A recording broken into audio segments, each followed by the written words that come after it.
Students, आज हम आपको बीएससी सेकेंड ईयर में जो हमारा टॉपिक चल रहा था डोरमेंसी, तो एक्सोजेनस, एंडोजेनस, प्राइमरी, हम डोरमेंसी आपको बता चुके थे। प्राइमरी के अंतर्गत दो प्रकार की थी, बहिर्जात, ठीक है, और एक एंडोजेनस वाली अंतर्जात। अब हम बात कर रहे हैं डोरमेंसी की, जो हमारी लास्ट टॉपिक चल रहा था, क्योंकि अभी टॉपिक आपका काफी लंबा है, क्रियाविधि भी रह गई है, क्योंकि लॉन्ग क्वेश्चन अच्छा डिटेल में आपसे पूछा जाता है और शॉर्ट क्वेश्चन में भी बनता है डोरमेंसी से। तो आज हम आपको फिजियोलॉजिकल डोरमेंसी बताएंगे। फिजियोलॉजिकल मतलब कार्य की प्रसुप्ति क्या होती है, कार्य की क्षमता के अकॉर्डिंग, ठीक है। तो इस प्रकार की प्रसुप्ति का नियमन अंतर्जात वृद्धि प्रतिरोधकों तथा वर्धकों को संतुलित करके किया जा सकता है। इस प्रकार की प्रसुप्ति का नियमन अंतर्जात मतलब वो एंडोजेनस जो हमने पढ़ा था, वृद्धि प्रतिरोधकों तथा वर्धकों प्रोमोटर्स को संतुलित करके किया जा सकता है। अतः कहा जा सकता है कि प्रतिरोधकों इनहिबिटर्स एवं वर्धकों के सतत के कारण प्रसुप्ति पाई जाती है। किसके कारण? इन सबके सतत के कारण प्रसुप्ति मतलब कंटिन्यूएशन, जैसे हम सतत को क्या कहते हैं, कंटिन्यूएशन, किसी चीज कंटिन्यूअस में चल रही है, इसके कारण प्रसुप्ति पाई जाती है। खान साइंटिस्ट 1971 में जो इनहिबिटर्स और प्रोमोटर मत प्रस्तुत किया, कौन सा? इनहिबिटर प्रोमोटर मत प्रस्तुत किया और बताया कि बीज प्रसुप्ति में 3 हार्मोन्स भाग लेते हैं। कितने? 3 हार्मोन्स भाग लेते हैं। उनके अनुसार जिब्रेलिन्स बीज अंकुरण में सहायक होते हैं। बीज के अंकुरण में कौन सहायक है? जिब्रेलिन यहाँ पर हेल्पफुल माना जाता है। अन्य 2 हार्मोन्स निरोधकों का कार्य करते हैं। और 2 हार्मोन्स क्या? निरोधक मतलब उसको रोकने का कार्य करते हैं। साइटोकाइनेंस का प्रभाव, तो साइटोकाइनेंस का प्रभाव प्रसुप्ति समाप्त करने पर नहीं पड़ता है, मतलब प्रसुप्ति समाप्त करने पर नहीं पड़ता है यदि निरोधक कार्यकीय रूप से सक्रिय नहीं होते हैं। जो रोकने वाले कार्य के रूप से क्या होते हैं? एक्टिव, सक्रिय नहीं होते हैं। ऐसी अवस्था में जिब्रेलिन द्वारा प्रसुप्ति समाप्त की जाती है। क्या होता है? जिब्रेलिन द्वारा हम यहाँ पर प्रसुप्ति को, ऐसी अवस्था में जिब्रेलिन ही कार्यरत रहेगा और इसके माध्यम से ही प्रसुप्ति समाप्त होती है, ठीक है। तो पराशरण निरोधन क्या है? ऑस्मोटिक इनहिबिटर्स, पॉइंट डाल के आप लिख सकती हैं इसी में। फिजियोलॉजिकल प्रसुप्ति में फल के ऊपर अनेक पदार्थ पाए जाते हैं और बीज फल भित्ति द्वारा घिरा रहता है। आपको पता है कि बीज के पास फल भित्ति है पूरी।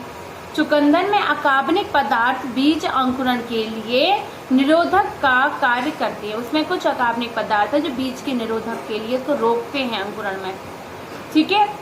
लैपिडियम सटाइवम के बीजों के अंकुरण के लिए टमाटर का रस निरोधक का कार्य करता है। इसमें अगर टमाटर का रस होगा तो उसको निरोधक रोकने का कार्य करेगा।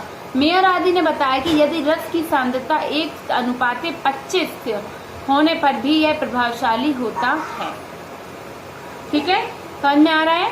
इसी प्रकार मतलब सीधी सी बात है, कार्य की जो कार्य करने की क्षमता है वो क्यों एक्टिव नहीं हो रहा है? तो कोई ना कोई अंतर्जात क्रियाएं हैं या कोई केमिकल्स हैं जिनके माध्यम से जो उसको बीज को अंकुरण करने से रोकता है। उपापचय निरोधक, अब ये तो हो गए पराशर निरोधक। पराशर ने किस प्रकार रोका? ऐसे उपापचय निरोधक है मेटाबॉलिक इनहिबिटर्स। कुछ रासायनिक पदार्थ बीज में पाए जाते हैं जो कि उपापचय पथ का निरोधन करते हैं। उपापचय पथ का निरोधन उसको रोकते हैं। साइनाइड सेब तथा आड़ू के बीजों में पाया जाता है जो एक निरोधक का कार्य करते हैं। इन पदार्थों का श्वसन पर प्रभाव पड़ता है, अतः बीजों में अंकुरण नहीं हो पाता है। बीज क्या होते हैं? इनके अंकुरित नहीं हो पाते हैं। इसी प्रकार से फिनोलिक यौगिक बीजों के अंकुरण का निरोधन करते हैं। फिनोलिक यौगिक क्या करते हैं? बीजों के अंकुरण का निरोधन करते हैं। लीवेक एवं रूदन की 1977 के अनुसार सेब के बीज के टेस्टा पर एडेनिन जो ABA पाया जाता है, जिसका निरोधन निरोधन के समय भ्रूण में स्थानांतरण होता है और जो प्रसुप्ति को प्रेरित करते हैं। क्या करते हैं? प्रसुप्ति को प्रेरित करते हैं। ठीक है, तो ये क्या है? कार्य की फिजियोलॉजिकल डॉर्मेंसी है। इस प्रकार की डॉर्मेंसी भी पाई जाती है। अब हम बात करते हैं सेकेंडरी डॉर्मेंसी। द्वितीयक प्रसुप्ति क्या कहलाती है? मात्र पौधे से पृथक होते हैं, मात्र पौधे से पृथक होते ही बीजों में अंकुरण होने लगता है, जिन्हें प्रतिकूल वातावरणीय दशाओं में रखकर प्रसुप्ति होने के लिए प्रेरित किया जाता है। अंकुरण बीज कुछ ऐसा क्रिया है जब बीज अंकुरित होने लगते हैं लेकिन उसको हम रोक रहे हैं। कैसे? प्रसुप्ति के लिए प्रेरित किया जाता है। कब प्रेरित?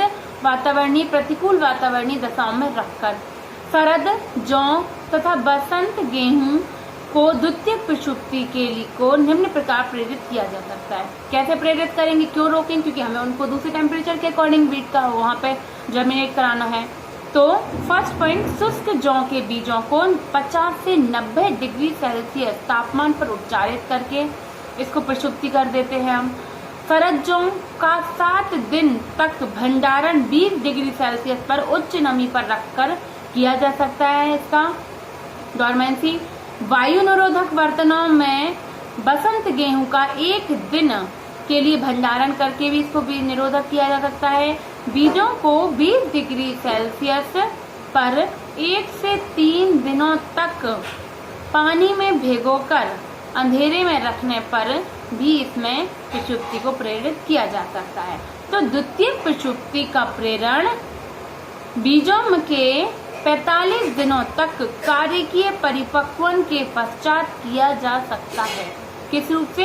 कार्यकीय परिपक्वन के पश्चात किया जा सकता है।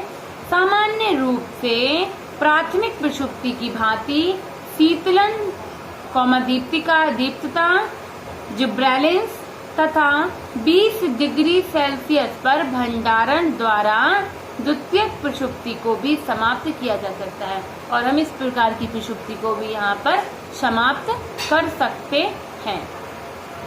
समझ में आया कि द्वितीयक प्रसुप्ति क्या कहलाती है?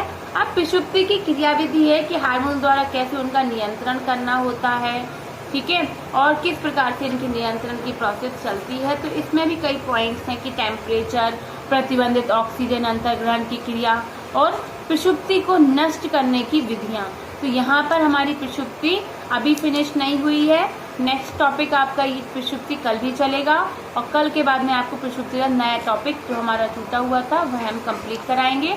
तो आज के लिए इतना ही कि प्रसुप्ति क्या थी, तो मैं एक बार फिर से रिवाइज कर रही हूँ। प्रसुप्ति क्या थी? डॉर्मेंसी, बीजों के अंकुरण का असफल होना ही प्रसुप्ति कहलाता था।